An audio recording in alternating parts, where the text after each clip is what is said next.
কুষ্টিয়া জেলার খোকসা থানার শিমুলিয়ার কুঠিবাড়িতে যে আজকে মর্মান্তিক দুর্ঘটনা হলো, সেখানে একজন বাসে ছিল মাছপাড়া হাই স্কুলের ম্যাথমেটিক্সের টিচার শফিকুল ইসলাম। আমরা ভুক্তভোগীর মুখ থেকে চলুন শুনে আসি আজকের ঘটনাটি।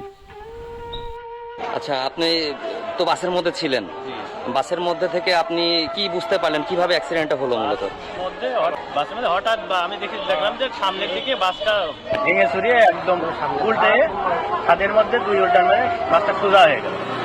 তারপরে আমি ওই জানালা দিয়ে ভাবতেছি যে কি করবো, তারপরে আস্তে আস্তে ওই মই ছিল এটা দিয়ে নেমে আসলাম। নেমে ডাঙায় উঠতে দেখি যে আরেকজন মহিলা আমার ডাকতেছে যে আমার একটু ধরেন। আমি তাকে ধরে উঠালাম, পরে আবার নামলাম পানিতে। নেমে এখন দেখি যে একজন মহিলার নিচে একদম পানির মধ্যে আমার পার নিচে, তাকে টানিয়ে উঠালাম। এরকম আরো কয়েকজন লোককে ডাকিয়ে 4-5 জনকে আমি এরকম উঠাই ভ্যানে উঠাই দিলাম। আমি ওখানে ছিলাম, সবাই বললো যে আপনি হসপিটালে চলে যান। আমি এসে আবার হসপিটালে না যেয়ে বাসায় যেয়ে গোসল করি। এখন যে হসপিটালে আসলাম, আমার যেটা কেটে গেছে, 2টা সেলাই দিয়েছে। আর আপনার সামনে কতজন মারা গেছে?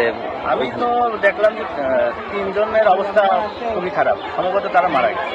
আমরা জানি যে 7-8 জন মারা গেছে। হ্যাঁ, তো এটার কারণ হিসেবে আপনি কোনটাকে দায়ী করতেছেন? মূলত এরকম অ্যাক্সিডেন্ট গুলো কেন হয়?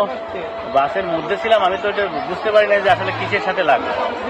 তবে ওখানে যারা ছিল ওনারা বলতেছে নাকি বালির ট্রাকের সাথে সংঘর্ষ হবে এই মুহূর্তে। আর কি বালির ট্রাকটা নিয়ে চলে গেছে আর বাসটাও উল্টায় গেছে। আপনি তো অসুস্থ হওয়ার পরও অনেকেরই ট্রেনে তুলছেন, মানবিকতার একটা উদাহরণ আপনি রাখছেন।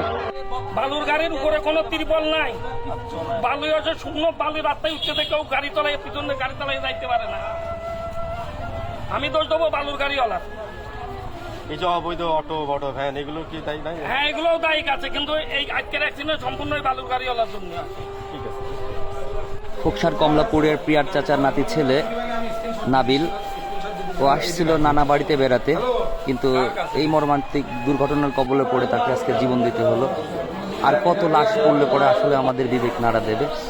কুষ্টিয়া টু এই গলন্দ এই রাস্তা দিয়ে প্রতিদিন হাজার হাজার লক্ষ লক্ষ গাড়ি চলাফেরা করে। হরহামেশা বিভিন্ন ধরনের বাটা হাম্বার, বালির গাড়ি, অটো, ভ্যান হরহামেশা কোনো প্রকার সিগন্যাল না মেনে, কোনো প্রকার নিয়মকানুন না জেনে গাড়িতে রোডে ওঠে, যার কারণে আসলে যে ফ্যামিলি থেকে একজন মারা যায় সেই ফ্যামিলি বুঝতে পারে যে সে কি হারালো। যে রাস্তা দিয়ে এরকম লক্ষ লক্ষ গাড়ি চলাফেরা করে সেই রাস্তায় এখন পর্যন্ত কোনো টু লেনের ব্যবস্থা নাই।